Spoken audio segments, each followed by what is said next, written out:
And welcome back, folks, to more 428 Shibuya Scramble.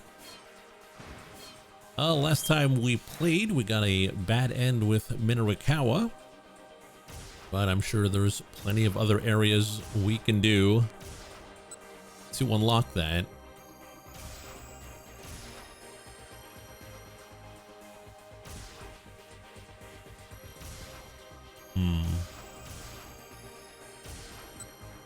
Well, let's go with Kano.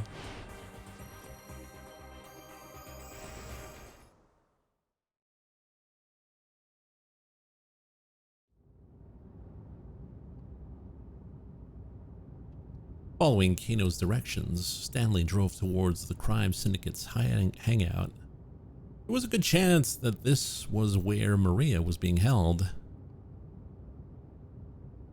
Traffic was practically non-existent, and they made good time. They cruised down Miya Masuzuka, then passed the train station towards Dogenzaka. All the while, the two men stared out the windshield, neither inclined to make conversation. They arrived at Shin Sensho intersection. "Take a right here," Kino said. "You nervous?" Stanley asked as he made the turn. His own tone was calm and level. Kano gave no reply.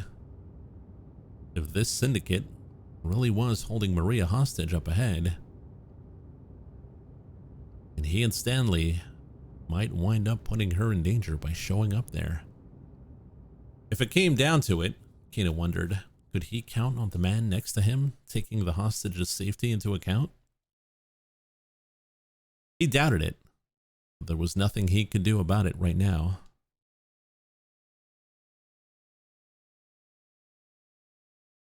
They arrived at the syndicate's hangout sooner than Kano had anticipated. It was a multi-tenant building in Tomigaya, southwest of Yoyogi Park.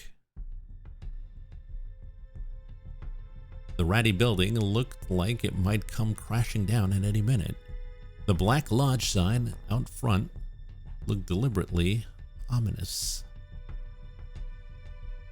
Kano knew the place as a bar frequented by expats from various countries, as well as a hotbed of criminal activity. "I'll take point," Stanley said. "You back me up." He pulled a handgun from his suit pocket. It was a compact Glock. What is a Glock?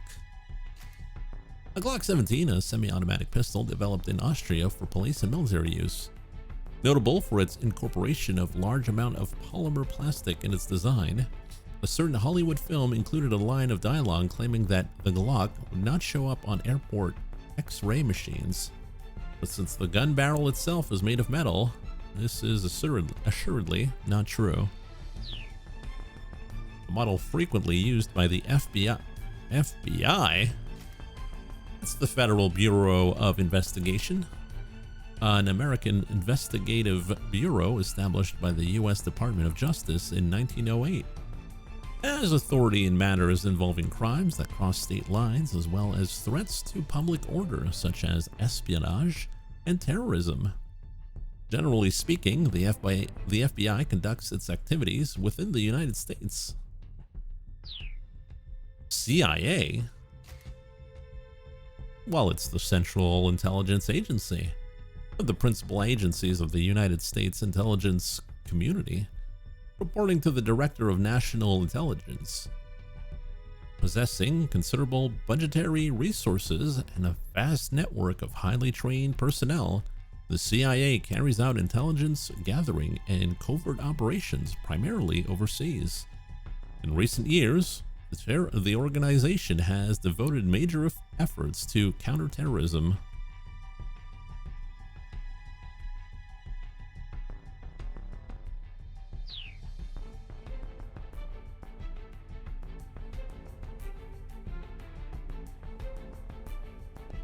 Kano drew out his own gun, and the two cautiously made their way inside.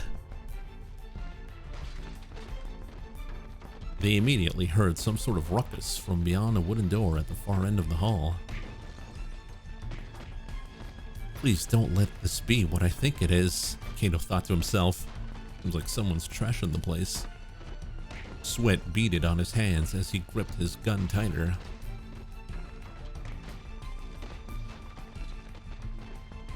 He heard the sound of glass shattering. Then came the sound of something heavy falling to the floor. Maria! Ignoring Stanley's previous order, Kano rushed ahead, kicked down the door, and stepped inside.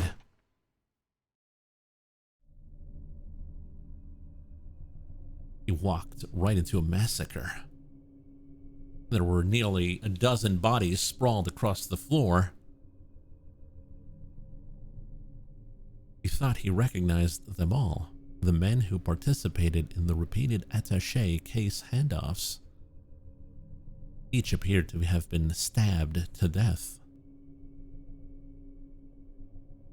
So that's some nice jelly there. Some strawberry jelly there. Have these guys all turned on each other? Now, that could have been the case. Because blood is usually like a much darker tone. None of the victims was holding a knife, which meant whoever killed them must still be hiding nearby. No sooner had Kano come to this conclusion that he heard a muffled cry behind him. Stanley!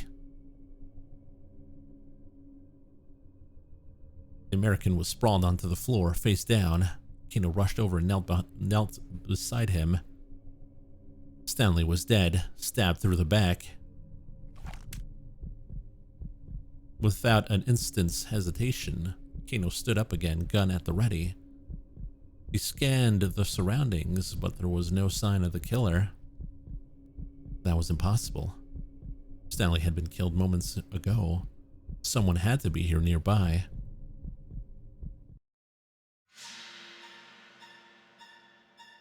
Out of nowhere, he felt someone press the tip of a knife onto his neck from behind, right at the base of his skull.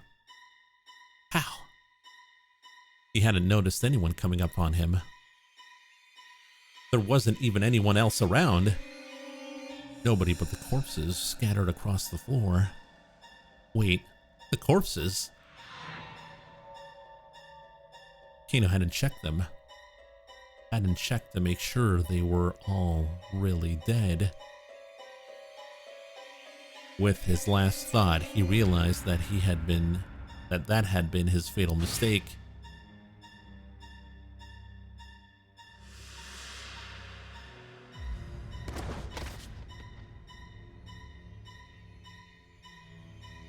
Bad end.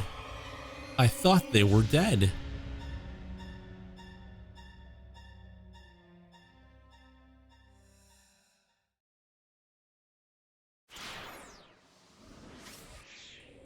But the only person who was dead was you!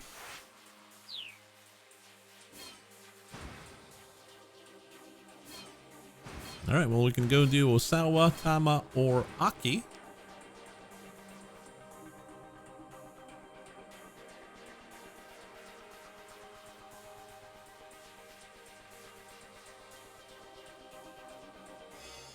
The mean clean. Is that a girl stabbing him? Maybe, we don't know. The man with the cane crooked his finger on the trigger. Aki stepped in front of Hitomi, shielding her with his body. If you want to shoot her, you'll have to shoot me too. Suddenly, the assassin's head jerked forward. He pitched face first onto the pavement and lay still, revealing a foreign man standing behind him. On one hand, the stranger clutched a metal pipe. Hitomi, Aki asked, do you know this guy? Hitomi's eyes went wide. That's the man from the Scramble. The one who told me to go to the van. Be one of the kidnappers. Why would he help us? I'm not sure. The newcomer fixed his eyes on Aki. Hey man, Aki approached the stranger. I'm not sure what's going on here, but thanks for the assist. Whoa! The man took a sudden swing with his pipe. Aki barely managed to dodge out of the way. What the hell? Once again, Aki made sure Hitomi was safely behind him.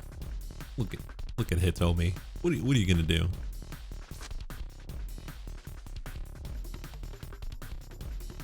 Guess I gotta let my fists do the talking. Aki quickly adopted a fighting stance. Be careful, Hitomi warned, her voice trembling. Don't worry, it's just a pipe. Just a pipe? I don't know about you, but a pipe is pretty big. I'll just snatch it away from him and make him tell us where your sister is.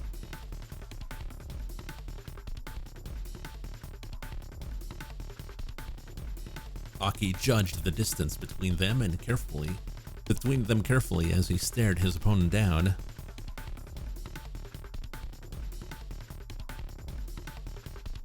The metal pipe gave this thug considerable reach. One solid hit from that thing and Aki wouldn't stand a chance. He needed to end this in one punch. Uh-oh. The crook sized him up for a moment, then lunged forward to attack. Now, bop. Aki sidestepped to avoid the incoming blow and then delivered a vicious left hook to his adversary's jaw. The man went down hard. Aki gazed at his fallen foe, flexing his knuckles. The thing about guys who bring weapons to fights is that they always let themselves get too cocky. Skull from Persona. He looked at the guy over. The man had a tattoo peeking from one of his ratty sleeves. Come on, buddy. You can't clock out just yet, Aki said. So is he secretly a professional martial artist? No, well, he has been in many fights though, so, you know, he's got experience. Get up, I got a few questions for you. He knelt down to grab the man by his collar. Gun! Halfway to his feet, the man pulled a gun from his breast pocket. Whoa! Didn't know you were packing heat. Aki took a quick step backward. The man's eyes brimmed with rage. He looked ready to pull the trigger at any moment, but he didn't get the chance. The man with the cane regained consciousness. Back on his feet, he trained his own gun on the foreigner. The foreigner quickly shifted his attention to the other gunman. Oh, no, you don't! Aki darted forward and kicked the kidnapper in the hand as hard as he could. The gun went flying from his grasp. With a low snarl, the man took up the metal. Dude, just get his weapons. Jeez. Cane Fu? Pipe Fu against Cane Fu? Oh, I don't know about this one. Rather than go for Aki, however, he charged the man with the cane. What the? Aki watched in astonishment as the two men grappled. Now's our chance! Grabbing Hitomi by the hand, Aki broke into a run. We haven't had a Kung Fu movie night in forever, that's true. What a pose. They ran for a long time, finally stopping to rest in a quiet municipal park. As they sat, catching their breath, Aki sensed a new tension in Hitomi. She hadn't said a word since their latest escape. She has to die, Aki. It's for your own good. In his mind, Aki replayed what the man with the cane had said. So Hitomi, Aki hesitated, about what happened back there. Yeah? She sounded like she'd been far gone in her own thoughts. You gotta believe me. I have no idea who that guy was. Never seen him before in my life. Must have been saying that stuff to confuse us, to trip us up. Yeah, Hitomi said again. Is that what's been bothering you, huh? Now it's Aki's turn to go monosyllabic. Well, Aki, you're kind of famous around Shibuya, right? I don't know about that. Way back when, he'd been the leader of SOS. Nowadays, he was just some guy who picked up the trash. That was nothing to brag about. When someone's famous, it's not unusual for someone else to recognize them and know their name. So yeah, I was surprised back there. But no matter what that man may have said, I trust you. I mean, look at how many times you've put yourself in danger to protect me. Hitomi sounded pretty resolute. Aki was glad she believed him. But that raised another question. So then, how come you've been so quiet? I've just been thinking about things like what that man from the Scramble might be after. It was true that his actions didn't make a lot of sense. Yeah, he seemed more interested in taking out the man with the cane than going after you. Maybe there's bad blood between them. Maybe it was a case of mistaken identity. Oh, what thus do we do, chat? Bad blood or mistaken identity? He clearly thought the man with the cane was Hitomi. B, okay. Maybe it was a case of mistaken identity. You think so? Hitomi said. She sounded doubtful, and Aki couldn't blame her. It did seem pretty unlikely. Now, for whatever reason, the foreigner had deliberately gone after the man with the cane. And it certainly hadn't been to rescue Aki and Hitomi. The enemy of one's enemy was not necessarily one's friend. The man with the cane and those foreigners. Would Aki and Hitomi really be able to escape them all? He did have a gat, that's right. And if they did, would they ever find Hitomi's sister?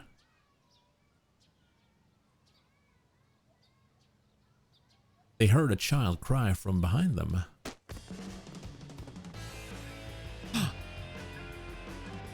Turning to look, they saw the kidnapper rushing towards them. He had knocked over a little girl who was in his way. Oh no!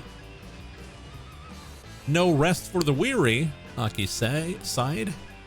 Yet again, he and Hitomi sprinted away. Do you think he took out the guy with the cane? Hitomi's words came between panting huffs. Little girl destroyed, yeah. Holy cow. Maybe. Aki glanced back at their pursuer. What? There was someone else with him. Now they were being chased by two foreigners. What?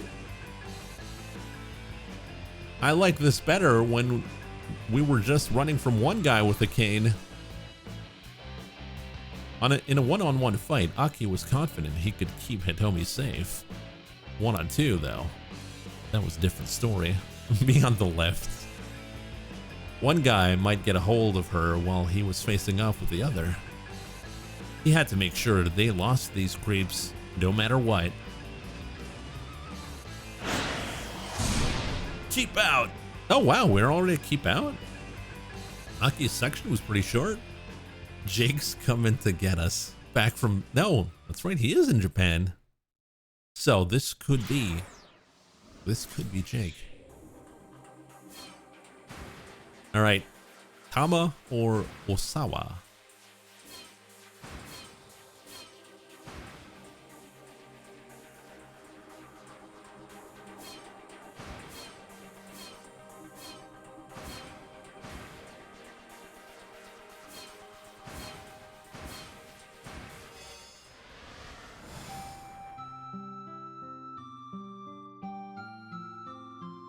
Oh no!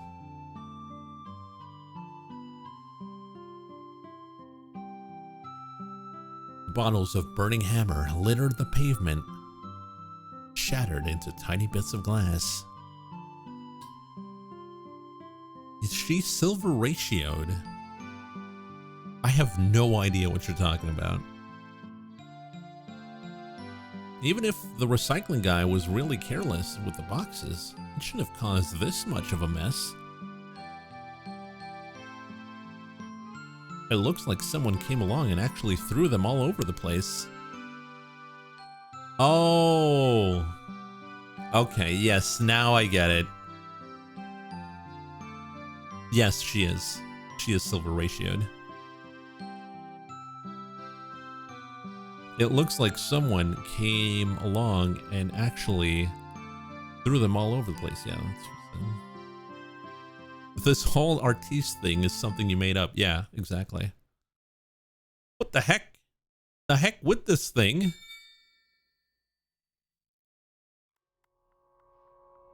I toss away the miracle stone, which has clearly brought me only bad luck. We can't have a product demo without a product, which in turn means I won't be getting paid for this whole fiasco. Okay, we can do this. We can figure something out. I try to give myself a pep talk, but I hear doubt in my own voice. Yeah, I only need the golden ratio. The silver ratio is something we found out in Persona 5. I try to brainstorm anyway. Finding inspiration is like trying to squeeze blood from a stone. That's true. I rack my mind for the best course of action, and at long last, I arrive at a conclusion. Somehow or another, I'm gonna have to sell some burning hammer. I'll just have to find something else to sell.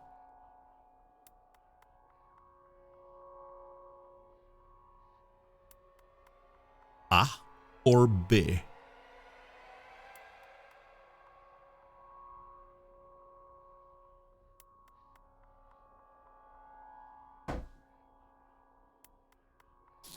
Somehow or another, I'm gonna have to sell some burning hammer. The flyers have already been handed out. People have come to the demo expecting to get some burning hammer.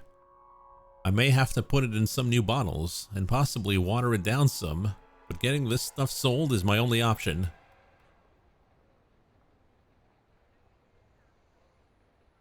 My eyes alight on one of the cardboard boxes and I notice an odd mark that's stamped on it.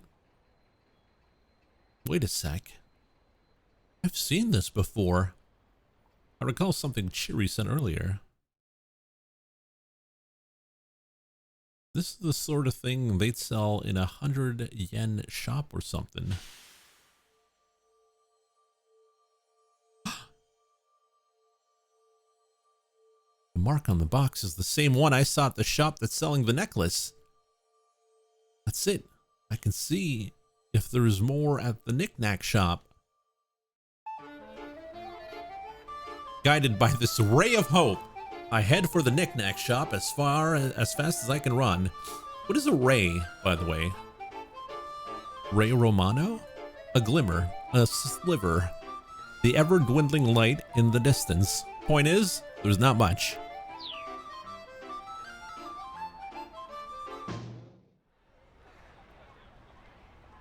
As soon as I reach the main road, I crash right into someone. Oh, it's Chiri. Oh, hey. You find it? She asks. She makes it sound like it's not really her problem. What the You don't know Ray Romano? Really? Really?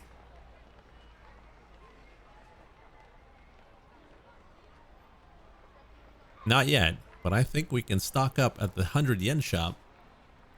The words are hard to get out when I'm panting as hard as I am. For now, let's just stay calm and go let the boss know. Got it. Leave it to me. Chiri nods and I break back into a run.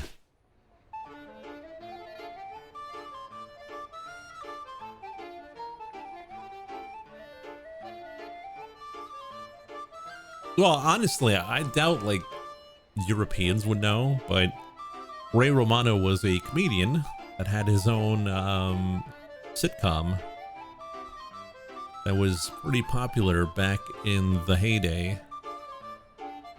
I think it was around the same time as Home Improvement. And yeah, everyone loves Raymond.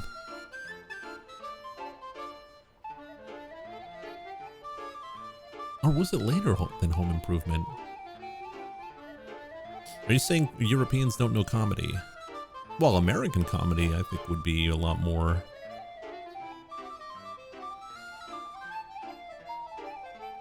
King of Queens? Remember that?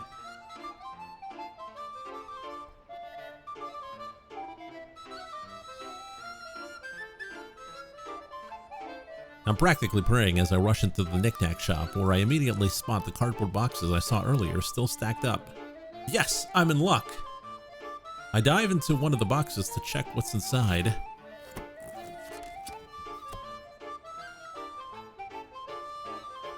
It's packed with tiny bottles. There's no mistaking the noxious red liquid inside. That's Burning Hammer, all right. There's 50 bottles per box, and there's 4 boxes total.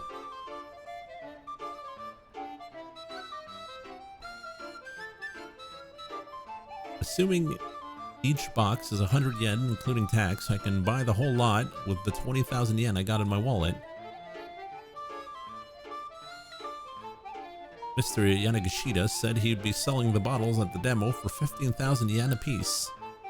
That way, if we sell all 200 bottles, they'll be able to pay back his debts no problem. Whoa, what's the deal with you? The sales clerk's eyes go wide when he sees my getup. This stuff? I'd like your entire stock. I point the Burning Hammer, and the clerk makes an awkward face. I'm afraid that's already been sold. What? You mean all of it? Nobody in the right mind could possibly want all of it. Yes, all of it, I'm afraid. Well, I'm not going to roll over that easily.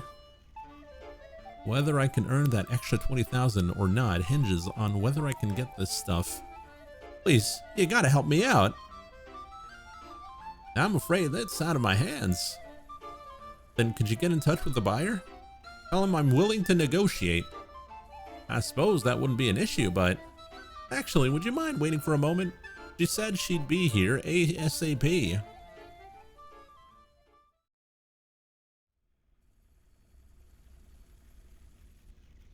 After 5 minutes of waiting, the buyer still hasn't shown up. I don't think she's coming, I say. That's odd, the sales clerk murmurs. She said on the phone she'd come by just after 1 o'clock to pick him up. I really need this right away. I understand that, but please, it's out of my hands. By now, the sales demo has already started. If I come back empty-handed, what was the point of all this effort? Gimme. I've already said I can't do that. Gimme! Would you please wait a moment? Why did I spend all that time trying to hand out samples? Why did I put this stupid costume on? Why did I miss out on lunch? Why? What was it all for? Eek! Look over there, it's the Chupacabra. Huh? Yoink! Seizing the moment, I snatch the boxes of Burning Hammer and make a run for it. Hey, hold it right there, miss! The sales clerk is quick to bar my path. Ooh. I barrel my way right past him. Ooh. I bump him harder than intended, and as I race by, he loses his balance and goes crashing through the display case at the front of his shop. At the same time, I hear something else topple over with a thud and a gurgle.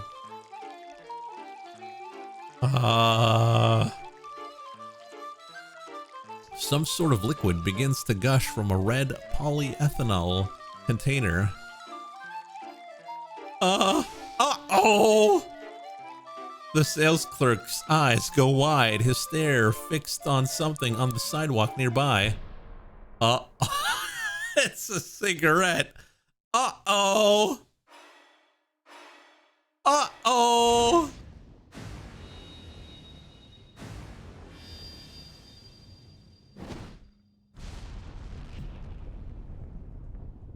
The burning butt ignites the liquid in a sudden, massive blaze. And now for today's news. Shortly after 1 o'clock this afternoon, there was an explosion at a variety store in Udagawacho in Shibuya, the cause of which remains unknown. Eyewitnesses report seeing an individual wearing a full-body cat costume fleeing the scene in the aftermath of the explosion. Police consider this individual a person of interest and have not ruled out the possibility that this bombing was a terrorist act. Several hours later of the incident, the cat remains at large.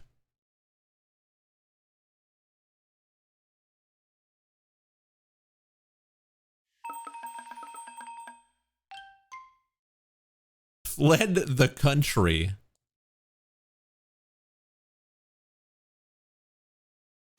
So many bad ends. When are we going to have a good end? That's what I want to know. Bad end, keep out. Bad end. Oh, Minarakawa can also. Well, let's go see Osawa.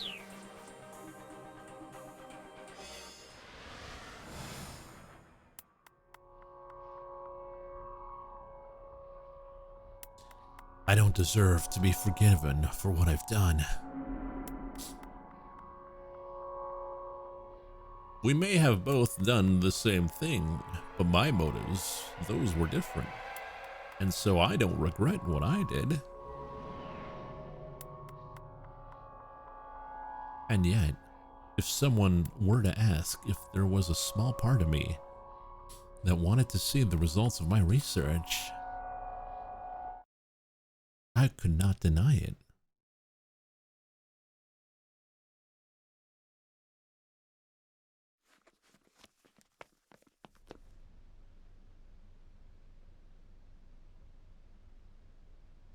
Osawa grabbed his shoes from the entryway and headed for the back door.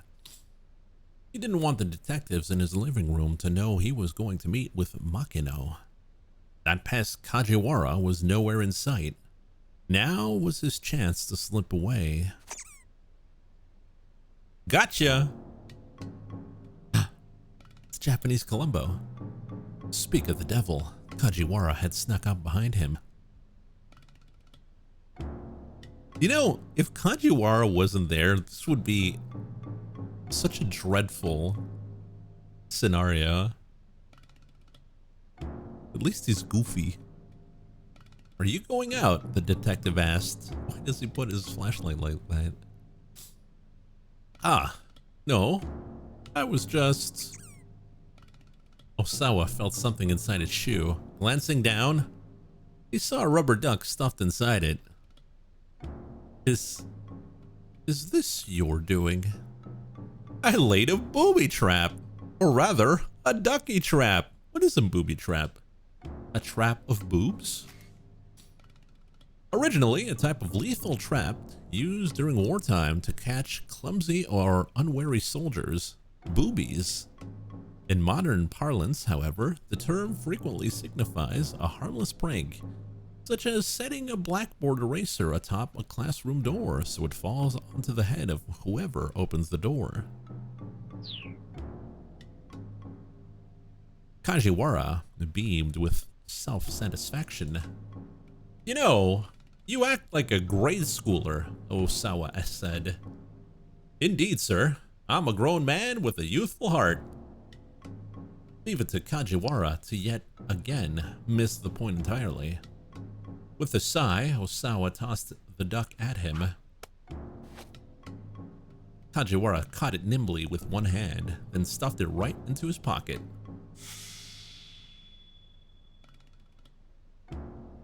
I won't tell you that you aren't allowed to leave, sir. All I ask is that you tell me where you've been, and where do you plan on going? My work is highly confidential. I'm not at liberty to discuss anything, just anything about... Please try to work with me on this, sir, Kajiwara interrupted. He leaned in uncomfortably close.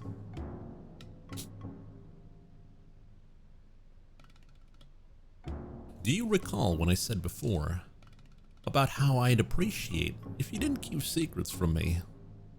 Osawa hesitated, inwardly debating on how much he should share. He decided to tell the truth. All right, I'll tell you. Just leave me in peace. He needed to keep this a secret. It doesn't concern you. I'm just gonna go buy some cigarettes, he lied.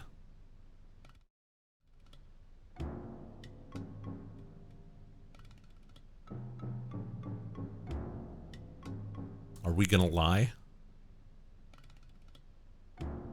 I'm just gonna buy some cigarettes, he lied. Kajiwara flashed an awkward smile. Now that's odd. I didn't think you'd smoked, Mr. Osawa. I'm getting them for Ai. I've never seen your wife smoke either, sir. And besides... Kajiwara leaned in closer to him.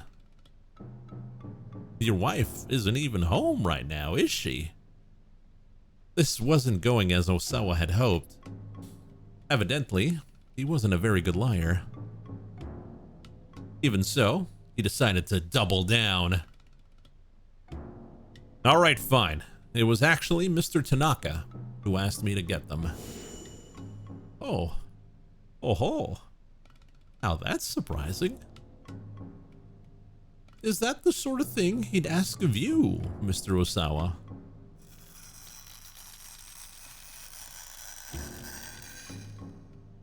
Kajiwara was genuinely gifted at getting on one's nerves.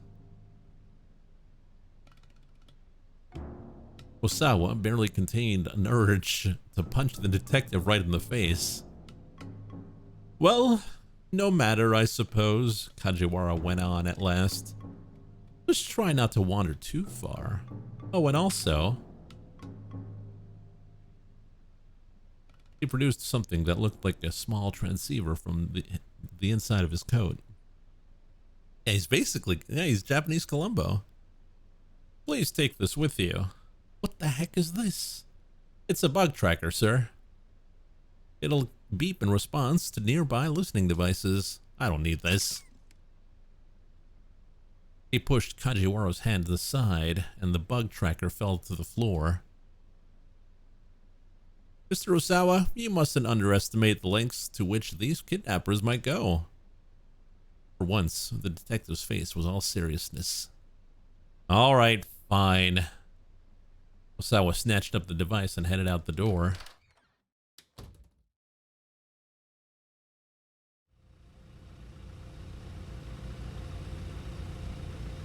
Makino's car was parked out in front. A driver stood alongside it. Osawa exchanged a wordless greeting with him, then got into the back. He found Makino reclining in one of the luxurious leather seats. Sorry, could you not smoke indoors? I can't breathe.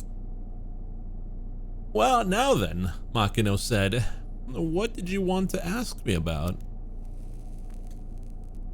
Lighting a cigar, he glanced sidelong at Osawa. I was hoping you could explain the situation to me, sir. And which situation would that be? So he was still going to beat around the bush even now. Osawa suppressed an urge to shout at him. Are you the one who let the antiviral out of the lab, sir? Yes, that was me. Makino didn't bat an eyelid. So why had he been so coy a few moments earlier? But how? The fingerprint authentication system is almost unbreakable. Getting access to the storage area would... He trailed off as a thought suddenly occurred to him. It was not strictly true that fingerprint authentication was the only means of entry.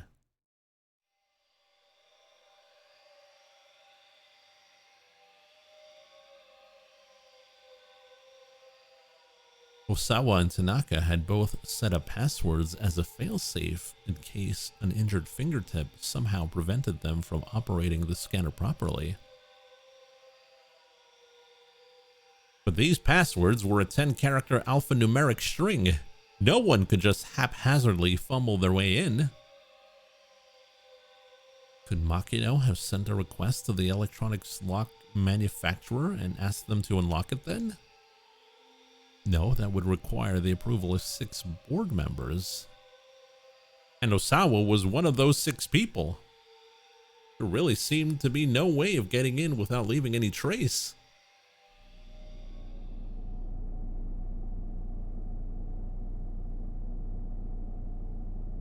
You're absolutely right, of course, Makino said with a grin, as if reading his thought. I couldn't gain access to the lab without you and Tanaka. Wait a minute, Tanaka? But I didn't have to. Oh. He exhaled a large plume of smoke. You remember when we released the samples for animal testing? No, it couldn't be. Osawa broke out in a sweat. Ah, but it could, Makino said. I had them divert some of the samples intended for animal testing. Naturally, that didn't leave any record of anything being taken from the lab. Osawa bit his lip hard. He couldn't help but feel betrayed by his company, but Makino let out a nasal one-note chuckle. You don't seem to grasp just how valuable this thing really is.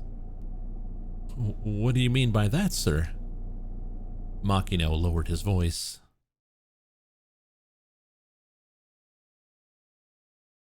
There's a major world power out there that has already weaponized the UA virus.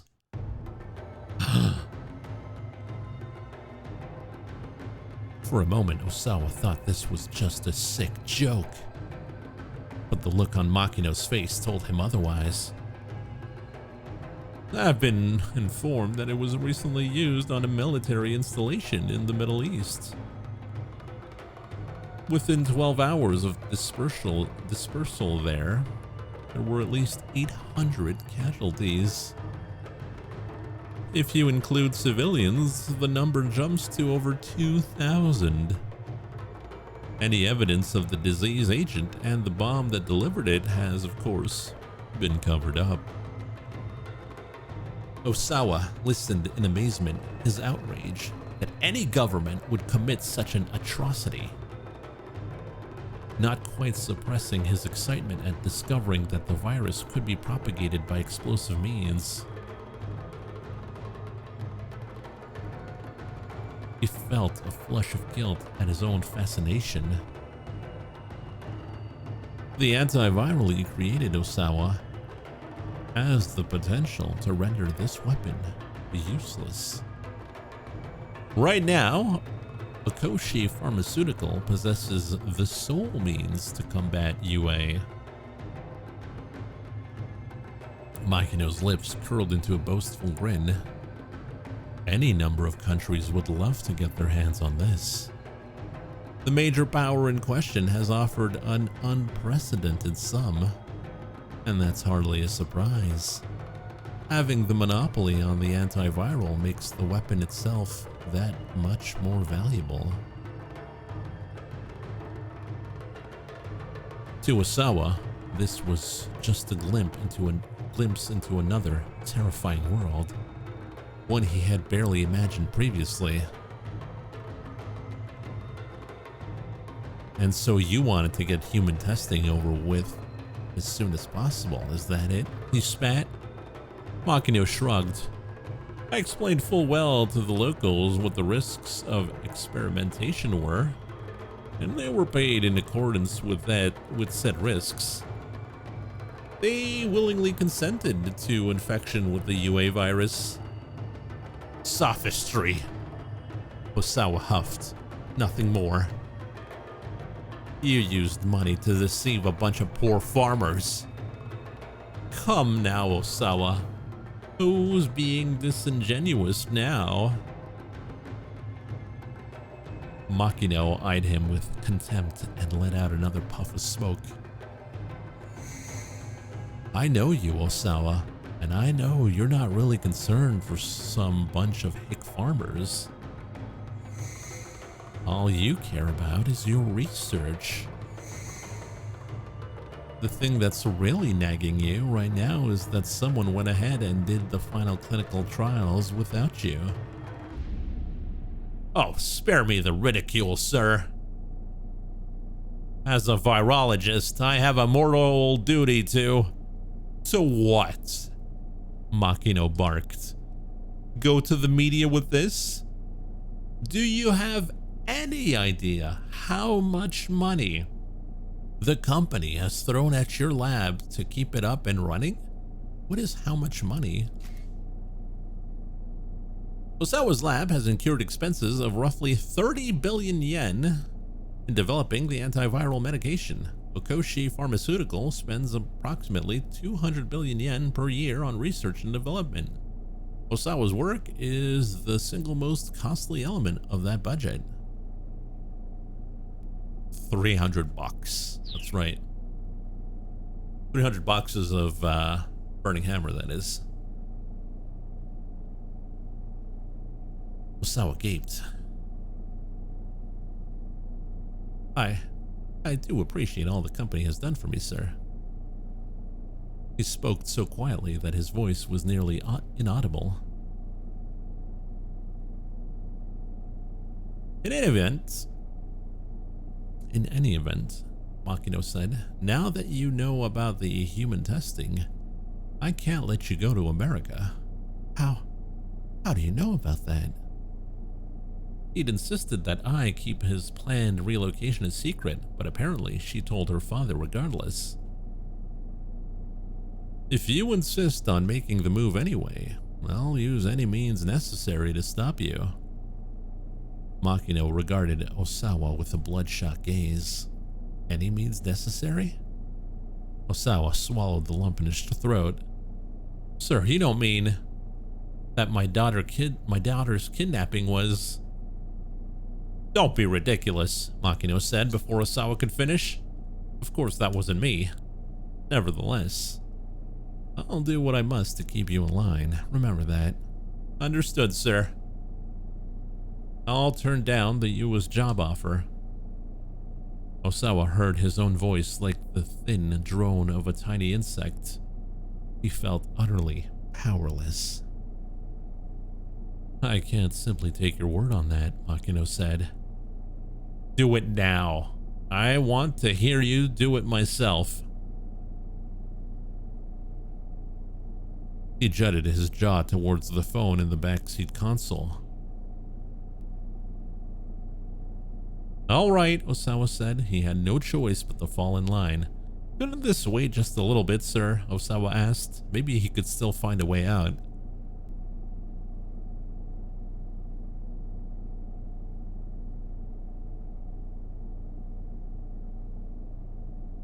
Are we stalling? Or are we doing it?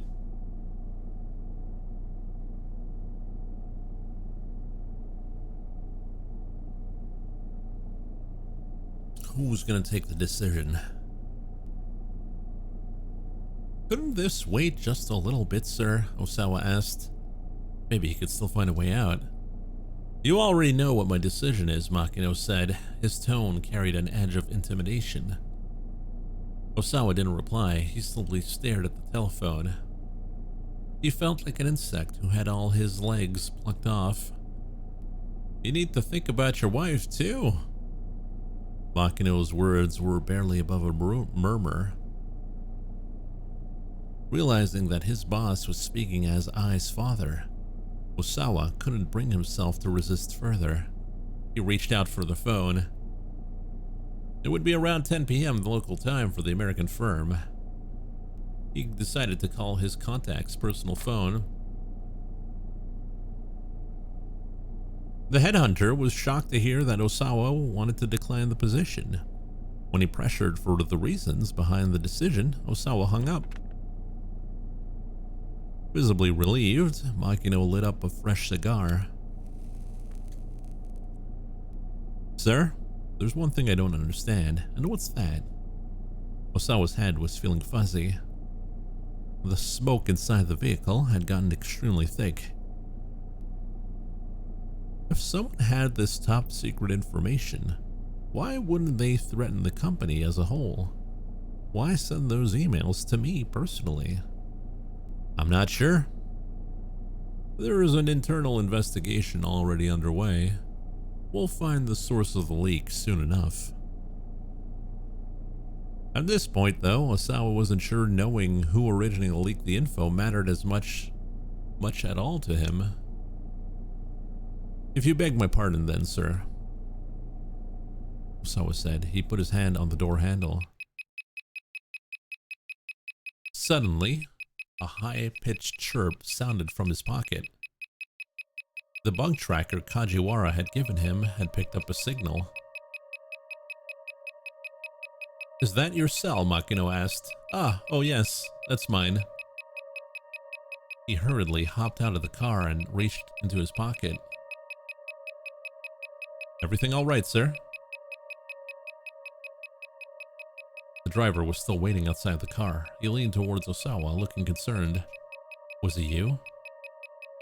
Osawa stepped close to the driver. Huh? Did you send me those emails? What? What are you talking about, sir?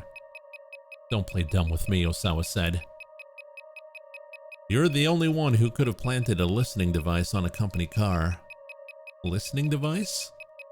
The driver raised an eyebrow in confusion. What are you after? Sir, what are you talking about? Who told you to do it? Tell me! The driver fled back into the car. Osawa clutched the bug tracker hard as he watched the vehicle pull away.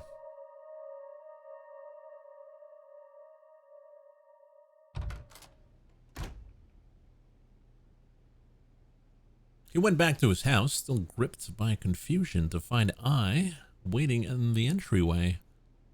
She must have gotten home while he was out. You were with my father, weren't you? She sneered at Osawa as he slipped off his shoes. Yes, I was, he replied. Then it's over. What's over? She knows darn well, White. He struggled to contain his irritation. America, I'm not going, he huffed. Oh, really? Well, that is good news. She sounded sincerely pleased. Maybe a little more pleased than Osawa cared for. I need to go finish up some work things, he mumbled. He hurried to his study, up on the second floor.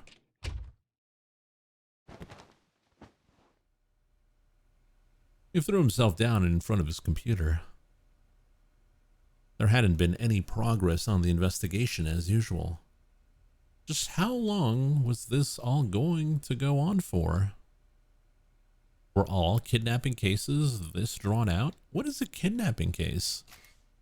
It's a specialized victim support team belonging to the Special Criminal Investigation Unit.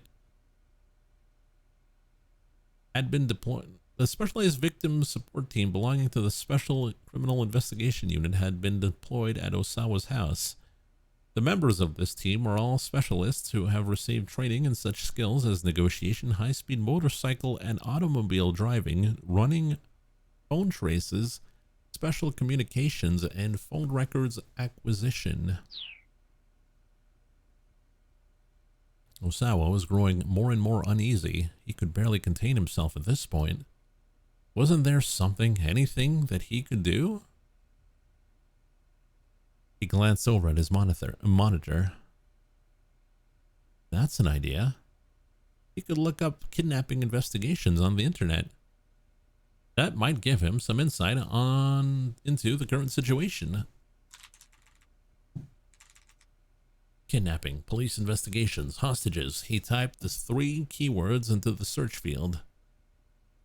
The engine pulled up over 100,000 hits. He scanned the beginning of the list for anything that might be useful.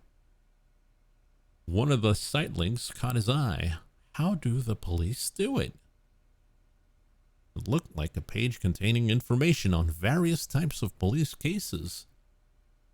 He clicked on the link for kidnapping cases and began to read.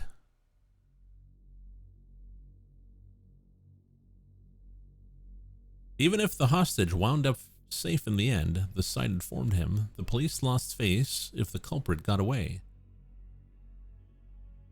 If the hostage were killed and the kidnapper evaded capture, the media would have a field day.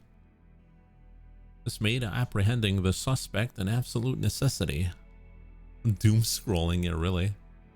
Even if a person's life was on the line, when it came to a kidnapping case, the police prioritized making an arrest. Taking his hand off the mouse, Osawa sat back and thought.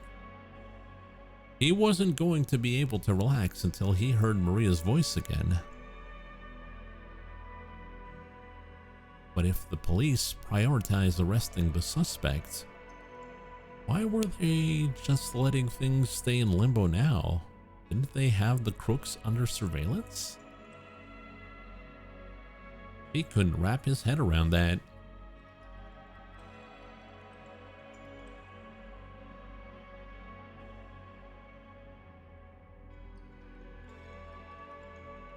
The internet hadn't been able to give him the info he'd hoped for after all.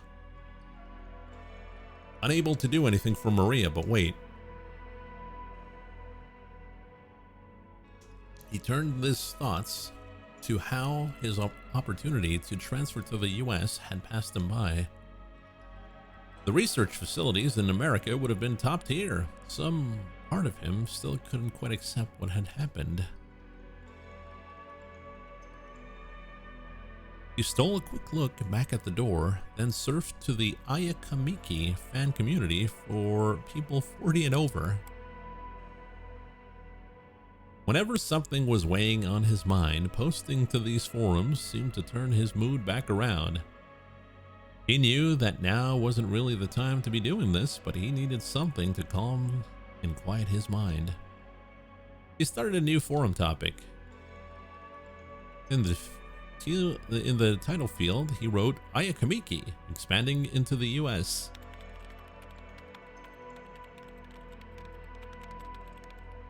With Ayakamiki still at the height of her popularity, does anyone else think it would be exciting if she ventured into the American market? I know I would. She's not the sort of artist who deserves to be confined to Japan. She should be recording at an American studio staffed by the industry's best. I'd love to see her career really take off. Over there. He wound up getting into a little back and forth with himself. Hopefully, he'd be able to get a response from someone else soon. A sudden shrill noise startled him so much that he nearly cried out. His heart fluttered like that of a young child who had been caught in some prank. Realizing that the sound was coming from the bug tracker, he pulled it from his pocket and took a few breaths to steady himself. Evidently, someone had bugged his study as well. Tracker in hand, he walked towards the center of the room. In what direction was the signal coming from? He tried heading over towards the window. There, maybe? Next, he headed towards his desk. Here too? The bug tracker was picking up signals from all over the room. Had there been that many listening devices planted in here? Mr. Osawa, it's Kajiwara. Ah, perfect timing. Osawa hurried to let the detective into the study. The bug tracker's picking up signals. Oh? Yes, from all over the room. What should I do? Mr. Osawa, please calm down. As if that's even possible right now.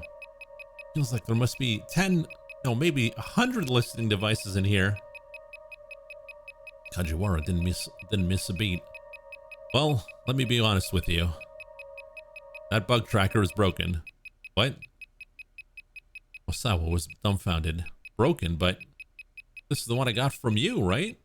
Well, yes, but mine isn't detecting anything. Kajiwara produced an identical bug tracker from his pocket. And as he'd said, it wasn't getting any signal. As I recall, Mr. Osawa, that one was dropped on the floor when I was trying to hand it to you. Ah, yes, that's right. That must have been when it broke, sir.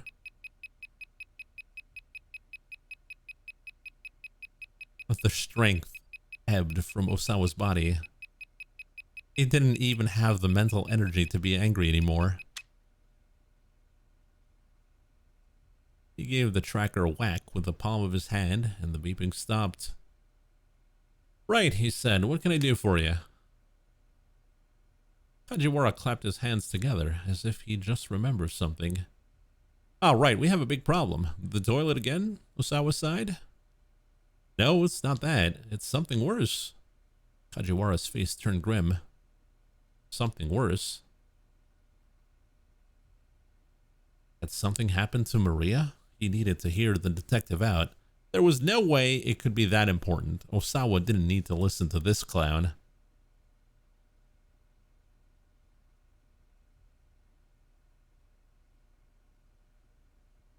There's no way it could be that important. Osawa didn't need to listen to this clown. I'm not sorry, but I think we're done here. Would you please leave? Kajiwara's steely expression hardened even further. But Mr. Osawa, your life is on the line here. What? Then, just then, a pathetic gurgle arose from Osawa's stomach. Ah, see? Kajiwara said. You are hungry. At the talk of food, Osawa realized abruptly that he hadn't eaten anything since the night before. Shall I make something for you? The detective asked. This is all my fault, after all. Osawa raised a curious eyebrow. Your fault? Well, you see.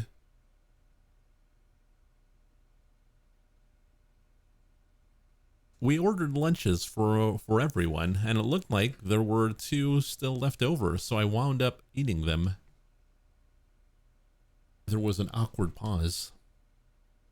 Osawa didn't have the foggiest idea on how to respond. My deepest apologies, sir. I ate the lunches intended for you and your wife. Kajiwara bowed profusely.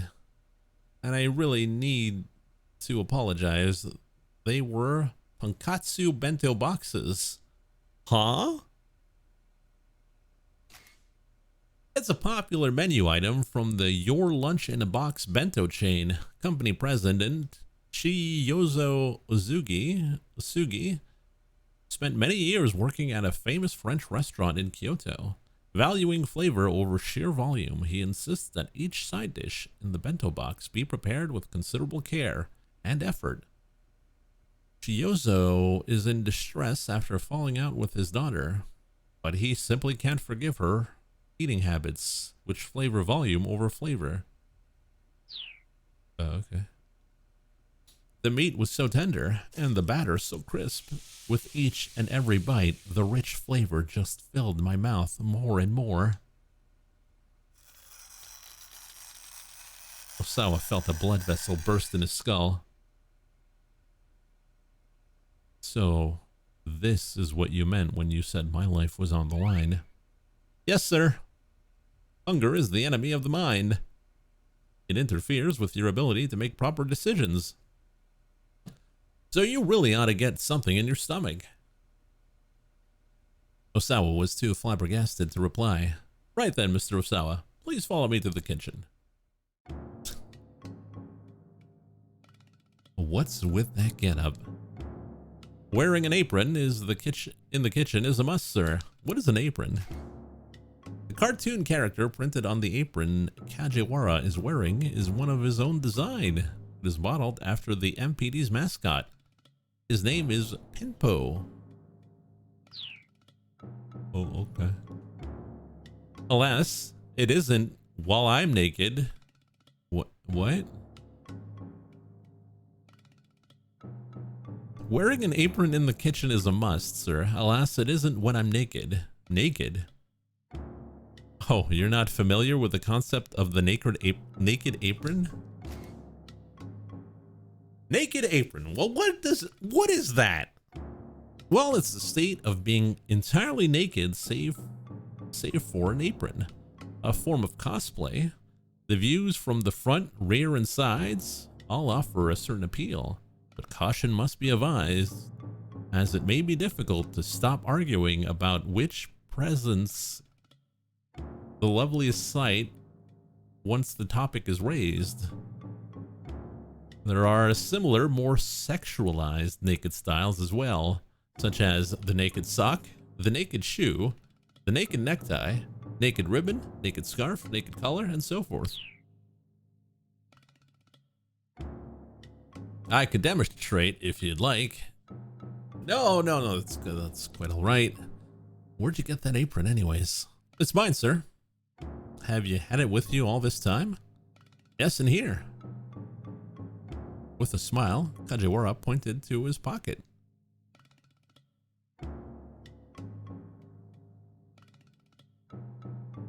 Of course. Osawa eased himself into a chair. His hunger was making him feel weak. Oh, wait a minute. And Kajiwara was making him feel like he was losing his mind. Oh, this is bad, the detective said. I need to whip something up for you fast. Something is definitely wrong if you don't even have a comeback. Osawa felt his anxiety mounting. Just what sort of food was this insufferable oaf going to make anyways? Probably nothing worth eating, was his bet.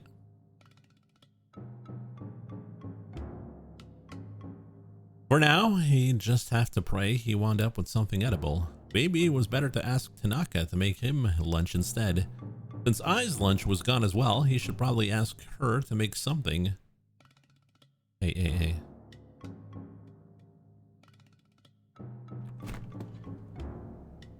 Kajiwara peered into the refrigerator. Goodness, you are remarkably understocked, he said.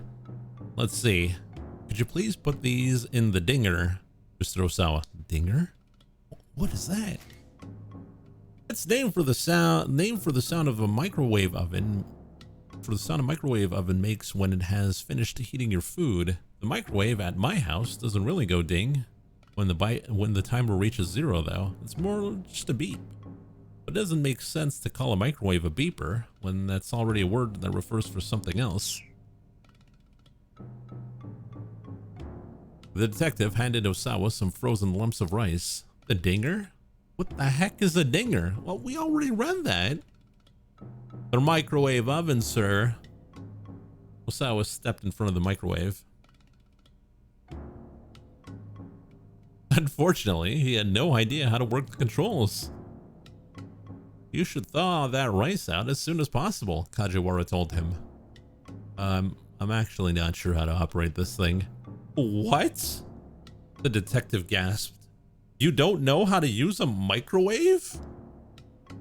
Osawa could only nod in silent shame. It should be just as simple as turning the dial. Wait, which one? That one, sir. The one on the right. Osawa turned the dial, then crossed his arm with a satisfied grin. Mr. Osawa, you need to put the rice in first before you do that. Men, teacup. That's true.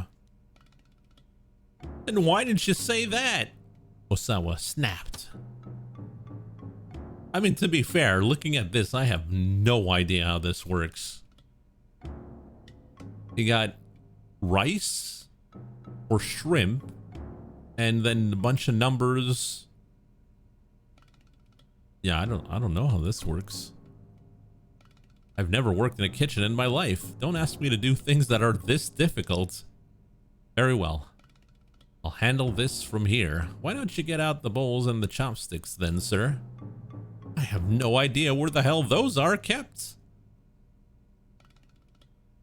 Kajiwara let out a heavy sigh. All right then. Please just sit and wait here, sir. And here, take this. Kajiwara pulled out a sheet of bubble wrap from his pocket. Use your fingers to pop the bubbles. That should help you calm down.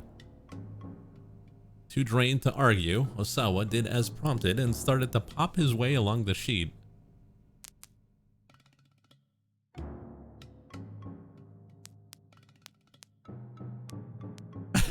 Rather than calm him down, though, it was making him incredibly cross. This felt more like some sort of punishment. They say you can learn a lot about a household by looking in the fridge, you know? Kajiwara was cooking something in a frying pan, and Osawa asked, "Just what have you learned about mine?" Well, I better not say, sir. You might take offense. Osawa snapped another bummel between his fingers. Ah, the rice has finished thawing. Kajiwara topped the steaming bowl of rice with a fried egg he'd whipped up in his pan. And then, as if it were an afterthought, he added some pickled vegetables. Well, that looks pretty good.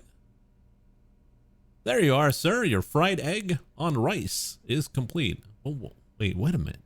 What the hell's fried egg on rice? Well, it's one of Kajiwara's simple recipes. Others include his white spaghetti, which is simply spaghetti that's been floured with butter, salt, and pepper after it's been boiled. Both are a bit too basic to be properly called cuisine, but it does take a certain skill to bring the best flavor out of ingredients with such simple seasonings. That's right, it's tamagoyaki. Kajiwara grinned from ear to ear. Go ahead and eat it while it's still warm. Man, I am freaking hungry. Osawa received the bowl with a dubious look. You aren't very good at cooking, he said. All you had in your refrigerator were eggs and pickled vegetables, sir.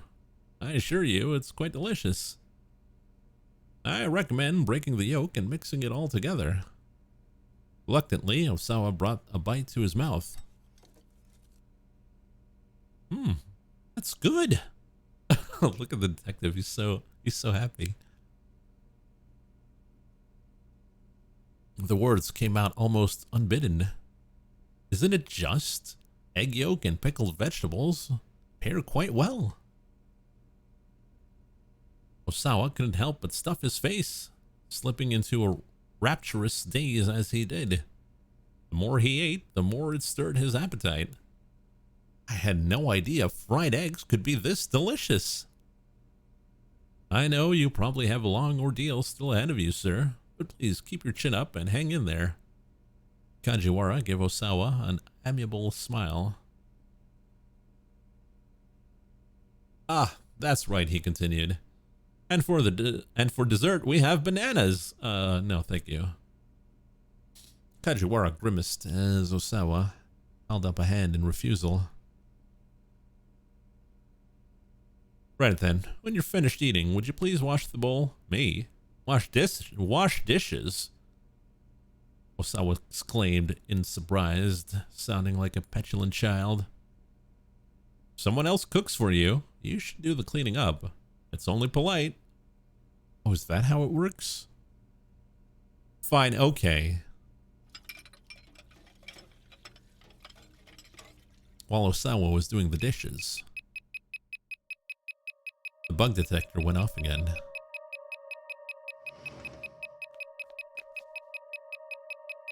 Director, if you have a moment. Tanaka poked his head into the kitchen. I've got something urgent to discuss with you.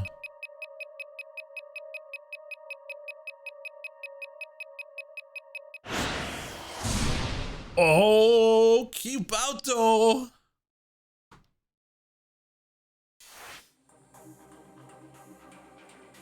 What could it mean? All right, I'm gonna get some water because my throat is parched. And we're gonna continue with the Minerakawa.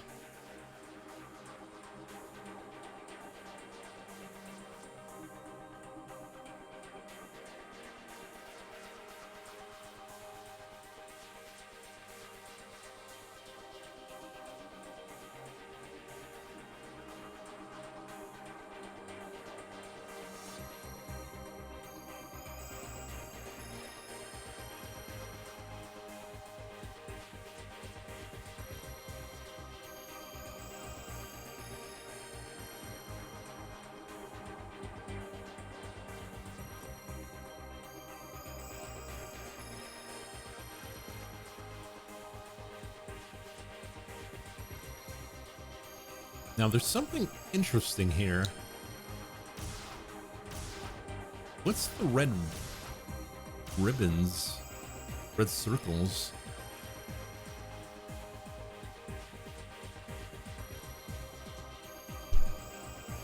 What's that about?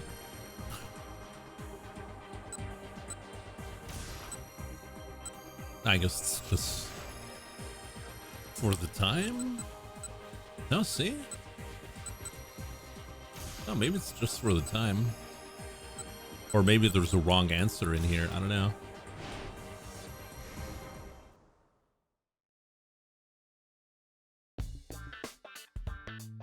I can't believe trusting Fujiwara to make the food was the right choice. I think Fujiwara is actually, like, low-key our best ally.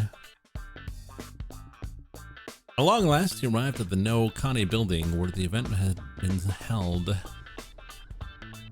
The wall by the elevator was plastered with posters about Burning Hammer. Get it or regret it, as seen on magazines. 100% weight loss guarantee. Oh, we did this already.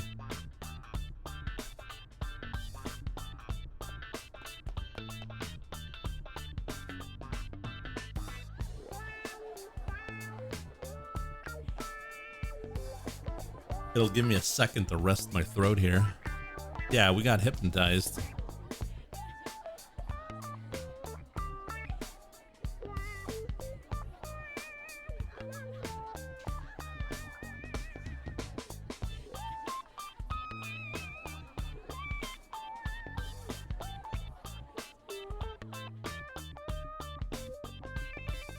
Time passed, but the demo didn't start. Then a heavy-set young woman took the stage and gave a little bow. It was the girl from the cafe, the one with the amazing appetite. The audience broke into applause, their patience finally rewarded.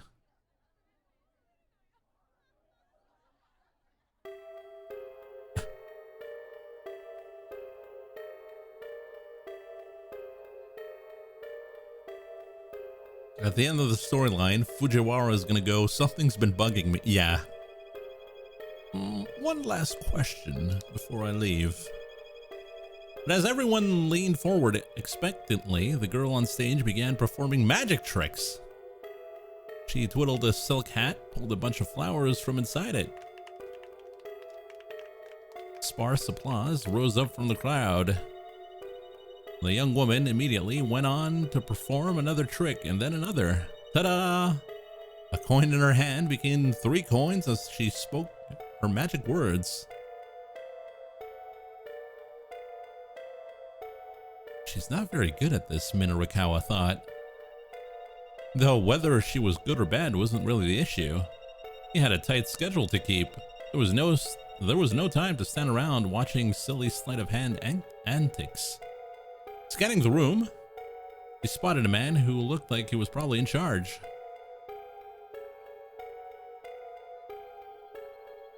Minarikawa headed over to him. Hey you're the one running this thing? Well, yeah.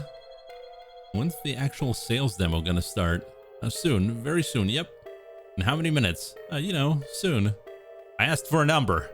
Just, soon, real soon. It was getting him nowhere. 3 minutes, Minarikawa declared. He held up his fingers to emphasize his point. If this thing doesn't start in 3 minutes, if it doesn't start, then what? I'm gonna be heartbroken. I'm gonna start a ruckus. I'm gonna go home.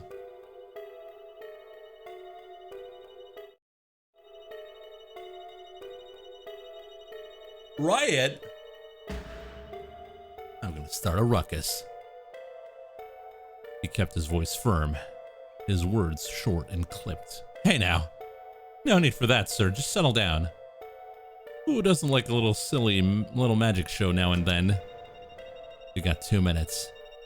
Hey, a minute can't have passed already. 1 minute. Whoa! So what kind of watch do you got there? Tell me why the demo isn't starting. Well, no real reason, really. The man was getting seriously flustered. I just, you know, wanted folks to get to see a little magic show first. Nope, try again. 30 seconds left. Okay, all right. What happened is, the required merchandise, what happened to the merchandise? Minorikawa demanded. He gave the guy a dagger stare. Well, you know, it's just that, time's up. What? The man's face went pale.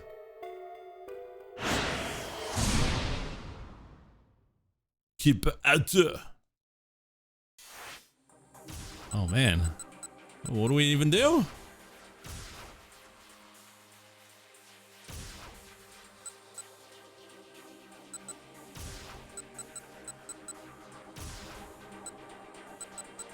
You know, get shot?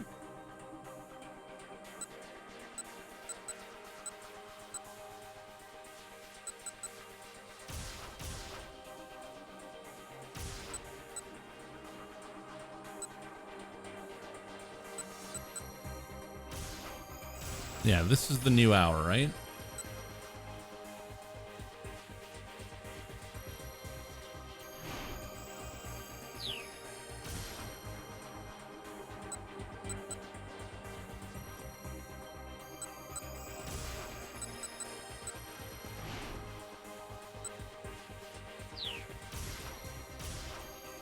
We gotta stop the cigarette. Oh, where's the cigarette?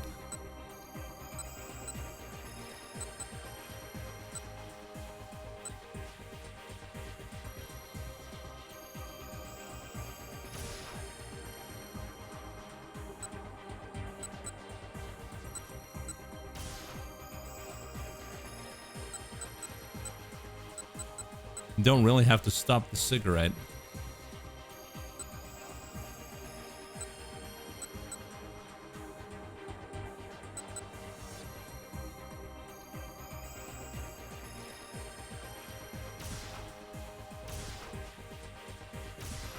Are we gonna have to find out, use the hints?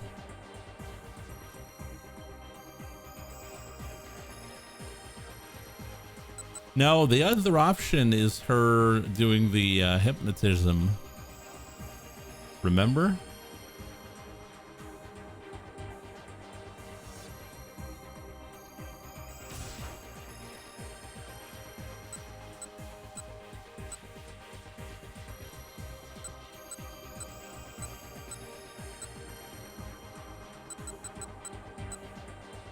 Wasn't there an option here to not throw the box?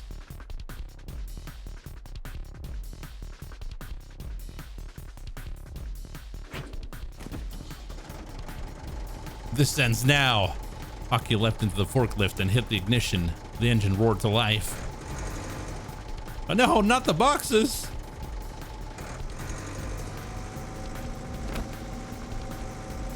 The tower of boxes struck the man with a thud. Aki kept accelerating, driving him back a good 10 meters or so. No, the boxes! The gunman let out a low grunt at the impact. Aki then hit the brake, shifted back into reverse, and hit the gas again. The boxes crashed down in a heap, burying the assassin underneath. Several small bottles spilled. No! Okay, so what the hell are you doing?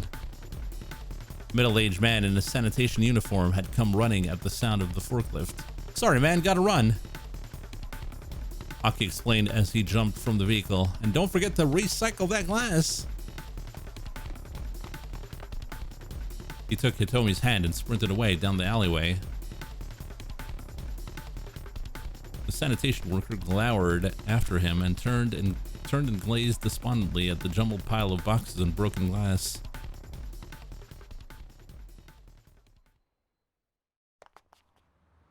Yeah.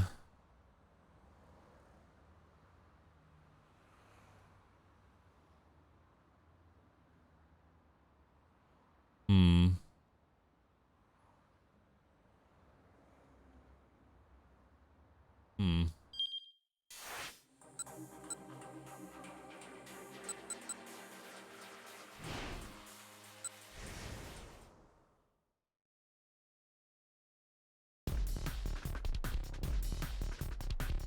we gotta throw the boxes.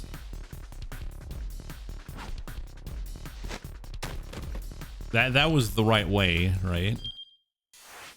Because now we can go all the way here.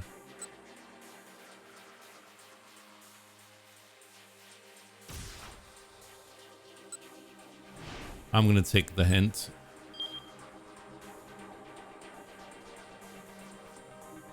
Someone's actions at 1305 are the key to changing Thomas' fate. 1305?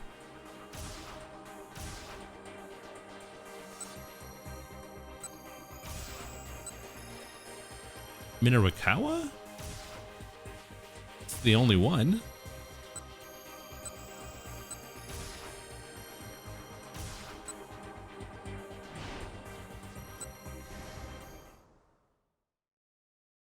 What if we didn't hit the girl? Sorry, he bowed his head in apology. He was too much in a hurry to get caught in such an argument now. But the girl didn't let go. Instead, she tightened her grip. Look, I'm sorry for not looking where I was going. Minarakawa could barely croak his apology. Oh, fine, I'll let this slide for once, the girl said. She relaxed her hold with a scowl. Wait, hold on, she murmured. She stared good and hard at Minarakawa's face. Hey, you're Mr. Minarakawa. Surprised, Minarakawa gave her another look. Miku? Yeah! Wow, you do remember me. She smiled with delight, apparently forgetting that she'd just been wringing his neck. Wow, how long has it been? She said. About 5 years, I think. You still doing your bonsai stuff? Yeah, we still saw that.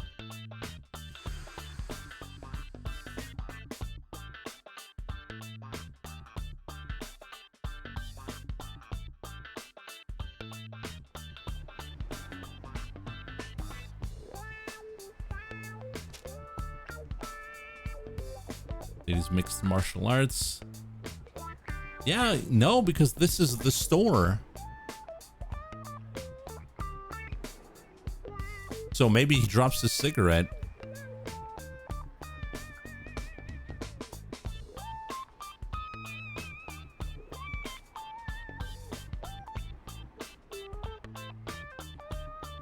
Catch you later.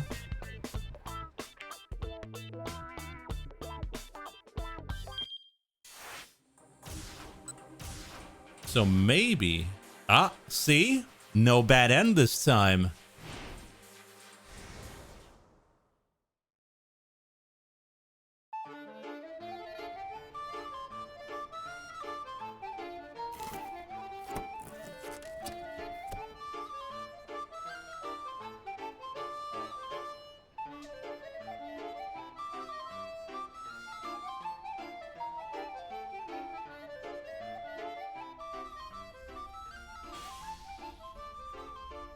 Already saw this.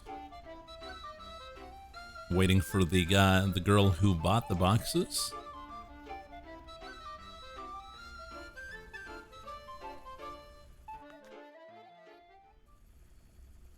Von Dutch. Even as I'm speaking with the clerk, a girl wearing a hoodie comes in. She's got a tiny frame and a doe-eyed face. Hey, I've come to pick up something I reserved, she says. This must be the customer the clerk was talking about. Please pardon my intrusion, but would you be willing to let me have these diet drinks? I bow extra deep and my costume's head wobbles all around. Wait, what? I'll pay you double what they're worth. No can do. I've never seen this brand before. I'm super curious about it. Surely you don't need this many, though. I do. I make my living with my body. Get your mind out of the gutter. This is about how much I'll need. Oh, wow. The sales clerk interjects. What sort of work do you do exactly? I'm a martial artist. I fight at a place called Bride. You might have heard about it. It's one of the more popular hotspots in Shibuya these days. Oh, I know the place, the sales clerk says, brimming with sudden excitement. That pub where they have cosplay martial art competitions, right? Hold on, what are we talking about now? What's Bride? I've seriously never heard of the place. It's a nightlife spot where ladies cosplay as anime characters, but they fight for real. And she's basically Mika from Street Fighter. I've been waiting to check it out, but they've hit their membership cap. What is a membership cap? At present, the exclusive Bride has already exceeded its allotted numbers of members, and it is not accepting new ones. Given the buzz about how both the costumes and the fights are really something to see, memberships that are auctioned off online command quite a high price.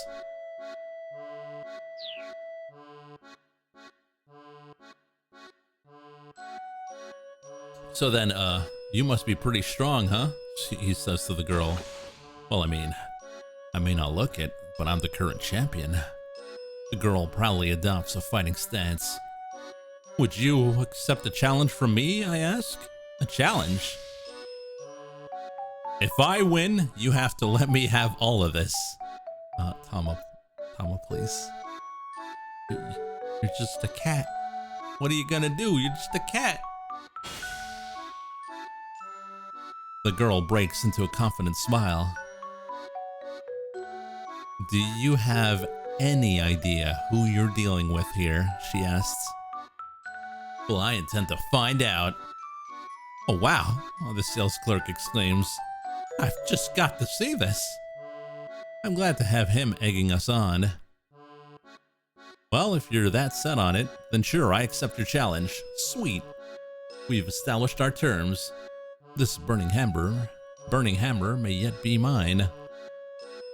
The girl cracks her knuckles, clearly eager for a fight. I've got to win this. Somehow or another, I've got to. I've got to be good at something. Facing off against this fighter is going to show me what I'm made of. I addressed my opponent. And by challenge, I naturally mean, let's do rock, paper, scissors. Let's play a rhyming game. Let's have ourselves a straight up fight. Guys, she can't fight. Guys, she's gonna get killed. Let's have ourselves a straight up fight. The girl grins nice and wide, like she's been waiting to hear me say that. Okay, you're on. My name's Miku, by the way. Challenge accepted. She's got gloves. Miku and I march out of the shop. Out on the pavement, we stare each other down. So if you win, I'll let you buy the burning hammer, Miku says. If I win, I get to keep it and you have to pay for it. What? Isn't that a little unfair? If you don't like it, then it's no fight, no deal. I don't have time to rethink this. All right. Ready when you are. Miku does a little brisk shadow boxing. What is shadow boxing? It's a training technique for boxing. Involves practicing strikes, guards, and evasions against an opponent who isn't actually there. Whoa, what's the deal? Is something going on? It's a street fight. A number of people pass by, including a businessman, a couple, Akiendo, and Hitomi Osawa. They passed by while running away from some mysterious foreigners. Hey, wait a minute. Jumper?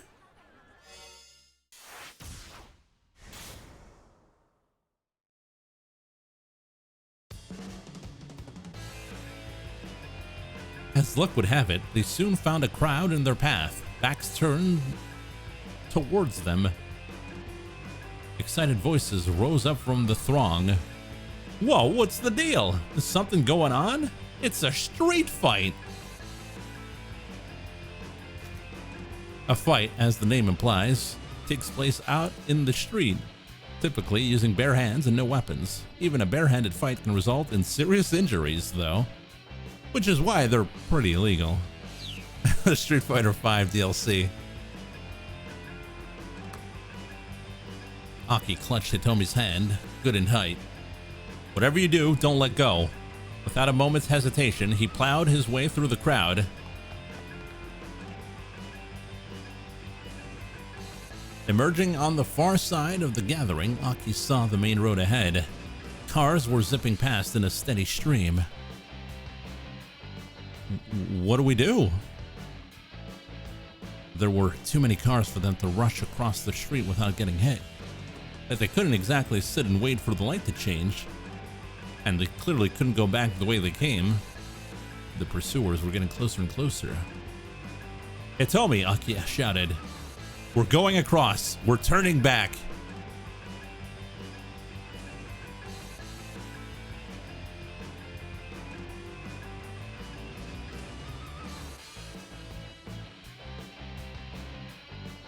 What?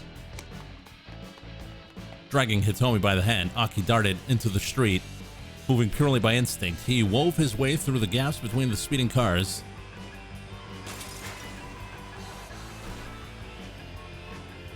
When they were halfway across, a car slammed its brakes to keep from hitting them, causing several cars behind it to crash into one another. The multi-vehicle pileup plunged the roadway into total chaos. What is total chaos? As a result of this chaos, traffic in the nearby area will be at a standstill for a while. While on their way to the Syndicate hideout, Shinya Kano and Jack Stanley have been caught in this trap. Wait a minute! Kano? Jump!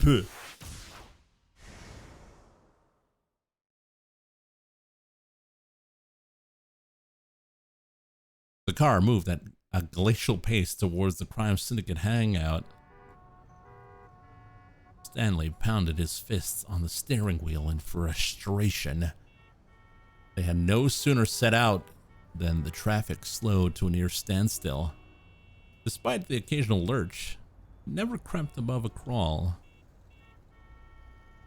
Kino stewed in the passenger seat. The case was rapidly getting out of hand. Now he had to worry about the safety of both Maria and her sister Hitomi. Never mind that Detective Tatno has also gone missing. There were too many unknowns, too many uncertainties. His unease was growing unbearable.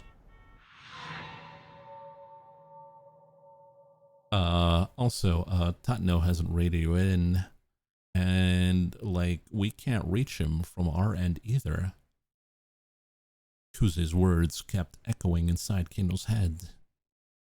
What could have caused Tatno to drop out of contact? Something had gone after Hitomi while Kano and the others were busy trailing the attaché case. Could Tatno have been... No, it couldn't be. Kano was sure Tatno would have done whatever was necessary to keep Hitomi safe. Stanley broke the long silence. What's on your mind? Still thinking about that call from Kuze? Kano didn't answer. Look, if you're worrying about that other detective, the guy couldn't even protect one girl. Stanley continued. Not exactly a ringing endorsement. Don't you talk about Detective Tatno like that. I'm concerned about Hitomi Osawa, but the missing attaché case needs to come first. Stanley's expression remained stone cold. Tatno flashed him a sidelong glare, and went back into staring out of the window. A moment later, a flurry of motion in the nearby alley caught his eye. With the start, he recognized Sasayama. His fellow detective was caught up in an altercation with a man in dark clothes. Kano sprang into action, his body moving before his mind registered the situation. Sasayama! Flinging the door open, he leapt out of the car. Hey, wait! Stanley called after him, but Kano was already sprinting towards the fight. Oof! The other man knocked Sasayama into the pile of garbage.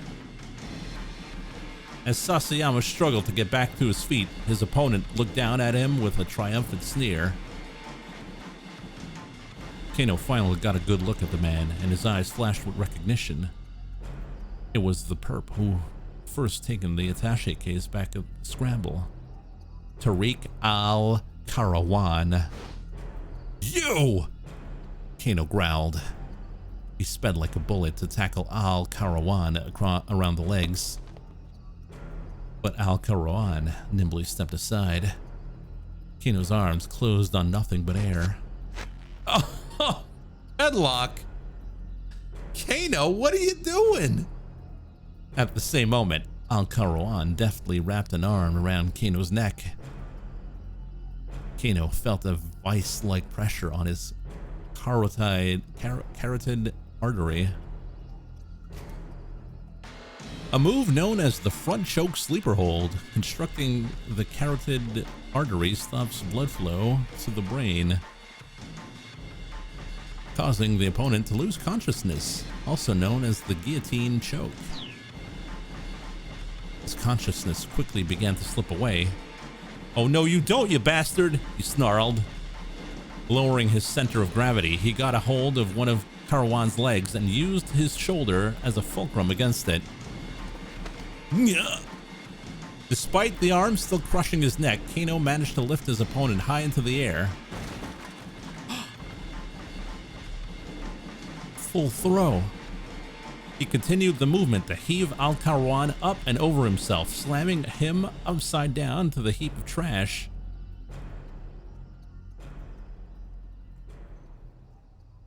Stanley strolled up to the aftermath of the struggle. Well, you got the brawn part down, he said. Need some work on the brains. Al-Karawan sprawled out on top of the mound of refuse. He had been knocked out cold. Sasayama coughed and sputtered. Kano went to help him to his feet, but Stanley stepped in between them. What are you doing? Stanley asked. Helping Sasayama? What does it look like? We need to apprehend Al-Karawan first. He's not even conscious. Sasayama can come first. He pushed Stanley aside and crouched down alongside his partner. Are you all right? He asked. Yeah, Sasayama groaned. You're bailing me out, though. You bailing me out, though? Can't let the missus know about that. Mum's the word, Kano said, with a wink. He slipped an arm underneath Sasayama and helped him to his feet. I managed to find the guy who had the attaché case, Sasayama said. When I came to arrest him, this fella came out of nowhere and attacked me. He flashed Al-Karawan a nasty look. So here we go again, disobeying direct orders, Stanley huffed. What's the deal with the Japanese police anyways? Shook his head in exasperation. Sasayama gave Kano a puzzled look, jerking his thumb at the American. Who's this guy? It's a long story, Kano said. He filled Sasayama in on the situation. Enough chit-chat. Hurry up and cuff this guy, Stanley said.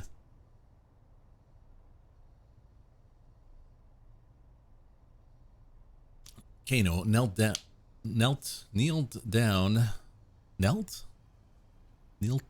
by Al-Karawan's unconscious body, flipped him over, and proceeded to cuff his hands behind his back. Huh? Al-Karawan's sleeve had slid back from his wrist. What's this? The unconscious man had a tattoo of a two-headed scorpion on his left forearm. Stanley strode over. You find something? Yeah, I think this guy might be the ringleader. Seeing the image had reminded Kano of something he had heard back at the headquarters. That the head of the foreign syndicate had a scorpion tattoo. He relayed his information to Stanley. I see. Stanley called up Kuze on his cell.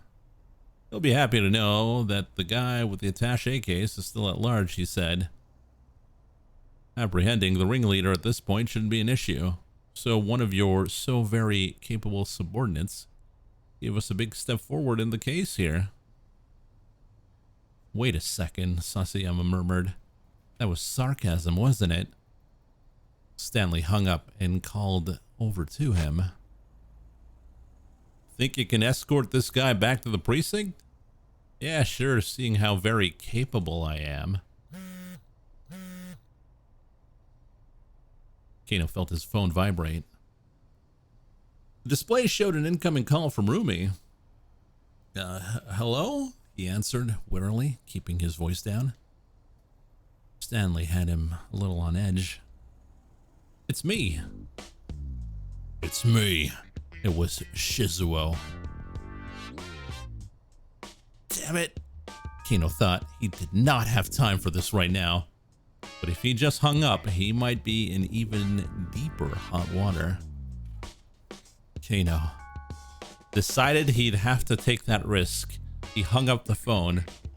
He decided he better listen to what the old man had to say.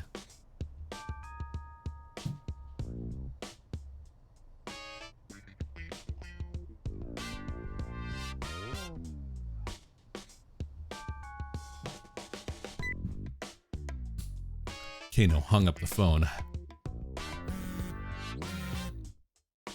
It promptly rang again, however.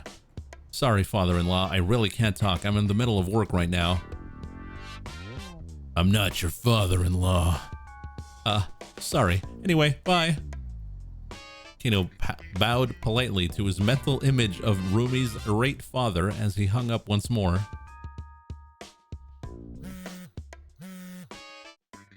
The phone rang yet again. Sir, I'm sorry. I really am in the... Mr. Endo, this is Dr. Seiki calling from Shibuya Central Hospital. Huh? This wasn't Shizuo. Kano didn't recognize the voice at all. Mr. Endo, are you there? Sorry, I think you have the wrong number. Okay, my apologies. I'm in a bit of a hurry. I must have misdialed. The caller hung up. The heck was that?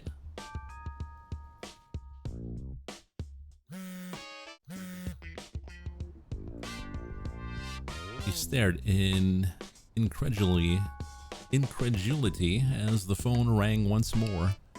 Oh, this is terrible. Whoever it was, they were shouting frantically. And once again, whoever it wasn't Shizuo. Hana and I, we got separated. But who? I don't know what to do. It doesn't matter if I get away if they wind up catching Hana. Please, you have to help me find her. The man on the other side of the line, on the other end of the line, sounded like he was on the verge of tears.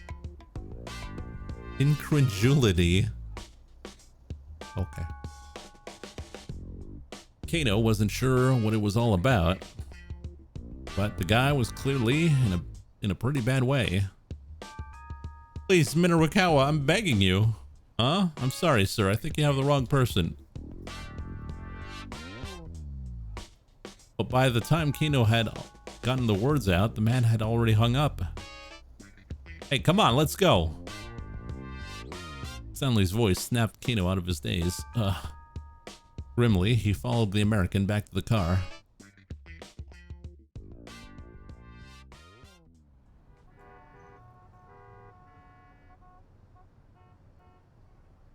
Yet again, Stanley was thumping the steering wheel in frustration. Traffic hadn't let up one bit, and it was starting to look like they might never make it to the foreign syndicate hangout. Kano caught the sight of a girl in a hoodie weaving her way between the stopped cars on foot. He rolled down the window and called out to her. Who's the girl in the hoodie? It's Miku Morita, who was a fighter at the cosplay fighting pub Bride, but just decided to retire after losing to Tama the cat in a street fight. What? She's thinking about what to do with herself now. Excuse me, miss. Did something happen? What do you mean? With the road, I mean. What's with all the traffic? Oh, right. Apparently there was some big accident over by the train station. That's probably what's causing it. Really? Yeah, I don't think you guys are going to be going anywhere for quite a while. She smiled and went on her way. Stanley gave the steering wheel another punch. Well, I guess they did say this wasn't just some typical random case, he murmured. He muttered. Kano sought an opportunity. If they're not after the money, then what are they after? Stanley kept his eyes forward, acting as if he hadn't heard. Look, Kano said, I can't help you if you keep me out of the loop. After a few moments of thought, Stanley replied with a single monosyllable. Drugs. What? Maria's father, Kenji Osawa. I assume you're aware he works for Okoshi Pharmaceutical. Yeah, I am. Nothing's been made public yet, but Osawa recently oversaw the development of a new drug. What is a new drug? It is not at all uncommon for a new drug to be in development for 15 years or more, with expenses totaling up to 20 to 30 billion yen, roughly around 200 to 300 million US dollars before it is approved. Worldwide demand and sensational profits can be expected if a groundbreaking medicine is developed. Nonetheless, pharmaceutical companies are often under major pressure due to the tremendous costs of labor and equipment. And someone's trying to get their hands on it. Kano's mind lashed onto this new information, trying to assemble the pieces of an evolving puzzle. Someone? Who? An international criminal mastermind. This foreign syndicate is merely a tool in someone else's game. Kano regarded Stanley's face carefully. He looked more cold and serious than ever. So wait, does that mean that the reason we're letting this syndicate walk around unfettered is on my orders? Yes. I see. So the only thing you're really concerned with is catching this international mastermind? Precisely. Kano felt like he was starting to get the picture of what sort of person Stanley was. So you don't really care about what happens to the girl who's been abducted, do you? Not particularly, no. Why? You have a problem with that? Kano clenched his fist. His hand shaking with anger. Oh, it's a dictum. Dictum number 8. When you really want to punch something, you really probably shouldn't. Kano recited the words inwardly like some sort of desperate mantra. If he didn't manage to calm himself down, he was liable to slam his fist right into Stanley's face. Outside the car, the traffic remained at a standstill. Kano chafed against the feeling of utter futility. At least he's got gas. One after another, his uncertainties came to nag at him. Was Maria still safe? What had happened to Hitomi and Tatno, her bodyguard? And now, on top of all of this, it struck Kano as rather careless to send Sasayama away with Al-Karawan without any backup. Now that Jack has alerted him to the presence of a dangerous international mastermind still on the loose, fighting back his fit of pique. What the hell is that? To do something impulsively out of irritation, resentment, or the like. Similar to doing something in a huff. Kano got out his hell phone. Yes, devil calling. He dialed up Sasayama. He wanted to make sure his partner had gotten Al-Karawan back to the precinct safely. He dialed up Detective Kajiwara, who was stationed at the Osawa residence. He hoped a little more information about the family's 2 daughters might shed some light on the situation.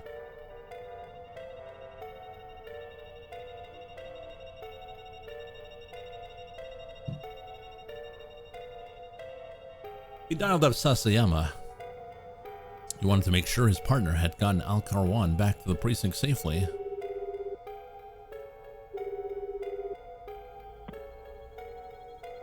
Sasayama picked up almost right away.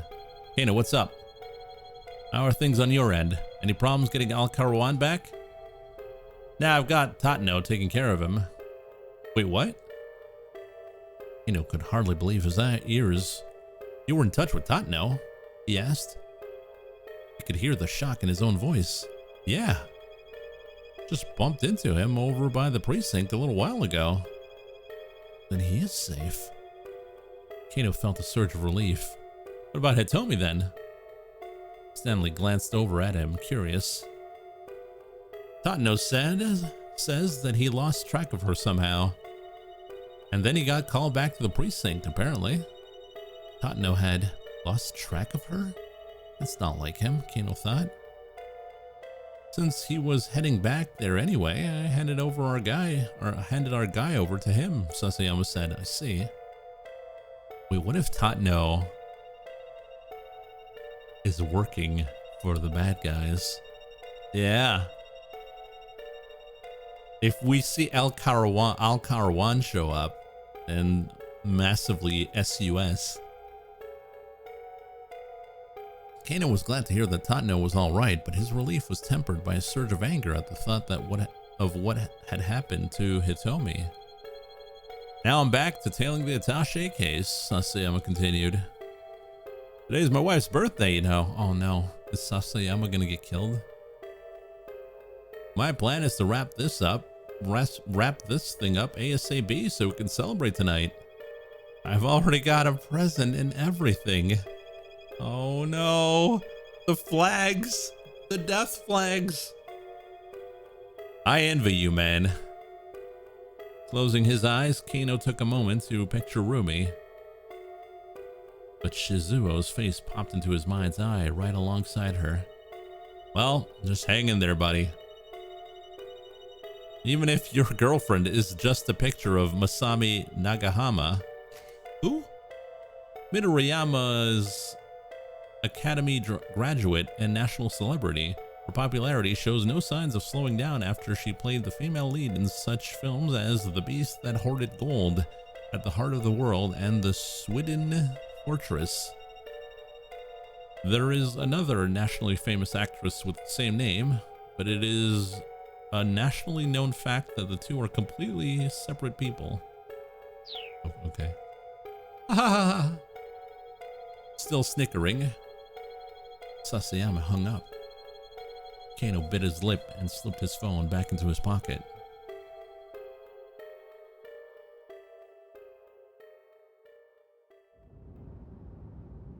At long last, traffic began to move again.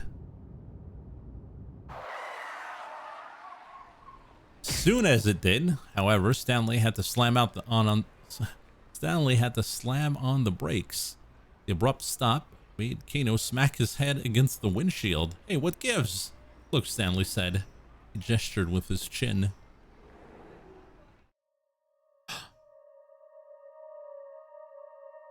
Kano couldn't believe his eyes. There, walking along the sidewalk ahead, was Al Karawan, very much not in custody. Wait a minute. Wait a minute. What the hell? Kano shouted, already hopping out of the car. Stanley was right behind him. They crept up on their target as silently as possible, then rushed him once they were close.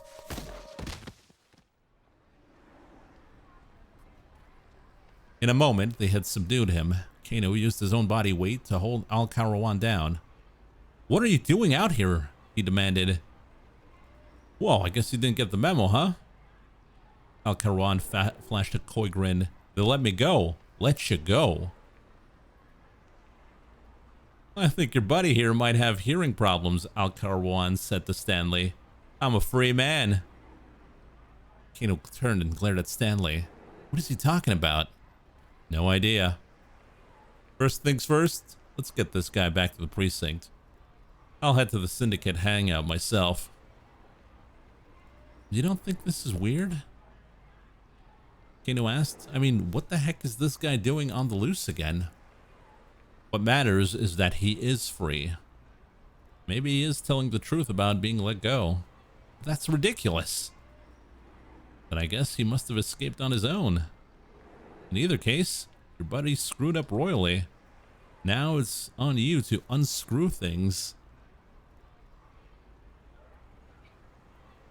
None of this sat right with Kano, but the fact remained that he couldn't let Al Karawan go. He gave Stanley detailed directions to the hangout, and the car sped away towards Yoyogi. And Kano headed back to the precinct with his captive, trying to reassure himself that he might learn something from questioning Al Karawan that would help resolve the case.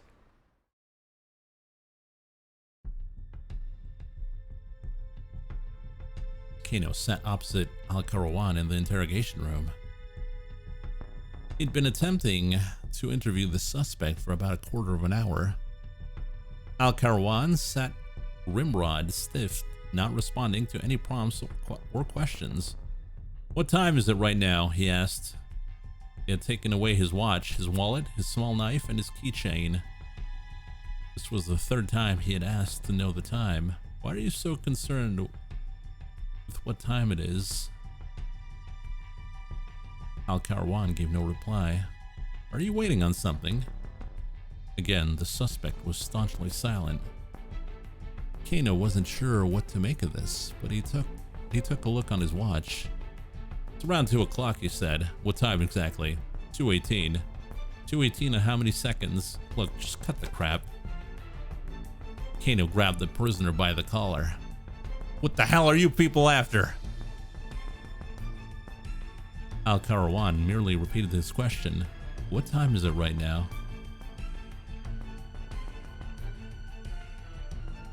With a growl of aggravation, Kano shoved his rich wristwatch in Al Karawan's face. Ah, it's 2:20. Al Karawan said, okay then, that should do it. What? What does that mean? The interrogation went on for several more hours. Despite Kano's best efforts, however, Al Karawan said nothing more. During all that time, the case continued to develop in unexpected ways.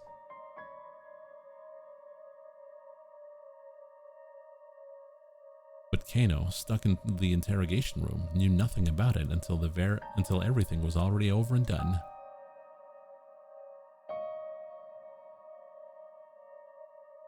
Bad end?